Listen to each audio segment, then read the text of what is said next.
This is Daily Armenia, CivilNet's daily news digest. Here's what's making headlines in Armenia today. Armenia's Prime Minister Nikol Pashinyan said yesterday that ethnic minority-populated communities in Armenia are facing major challenges, even despite recent modifications to the subsidies system. I am very concerned about the communities populated by ethnic minorities, although we introduced several changes to the subsidies system, aiming to expand funding opportunities for ethnic minority communities, providing support through other forms of subsidies. The situation is not improving, Pashinyan said. The Prime Minister noted that current support measures are proving inadequate, with the gap between minority-populated and other communities widening at an alarming pace. Stressing the urgency of the situation, Pashinyan called for discussions with representatives of ethnic minorities to address these growing concerns. Armenia launched a community enlargement program in 2015 to improve management and expand opportunities for local residents. The country has 4 constitutionally recognized ethnic minorities that have parliamentary quotas, namely Assyrians, Kurds, Yazidis, and Russians. Altogether, they amount to roughly 2% of Armenia's population.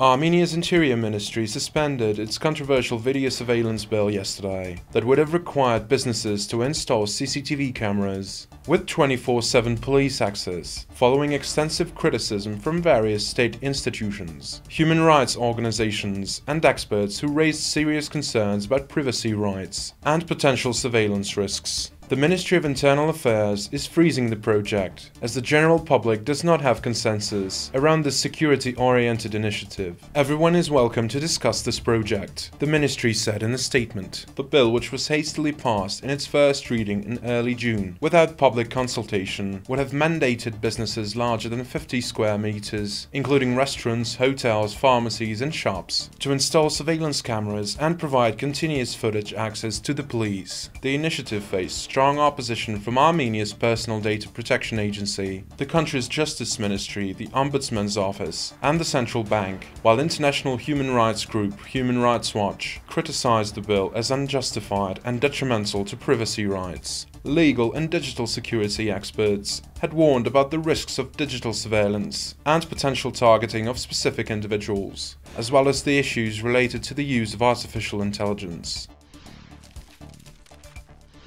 You can also read our special report on how Armenia's border villages are experiencing an unexpected revival through a government housing initiative, where despite the lingering tension with Azerbaijan, families are choosing to build new lives in frontier communities. You can read the full article on our website at civilnet.am or by following the link in the video description below. Also, make sure you don't miss our recent podcast featuring our regular contributor, political analyst Eric Hakopian, who breaks down the victory of Donald Trump in the US presidential election and its far-reaching implications for Armenia. Hakopian explains how Trump's return to power could reshape America's approach to the South Caucasus region and potentially alter the balance of power among regional actors like Russia and Turkey. You can watch the full podcast on our YouTube channel or also by following the link in this video's description.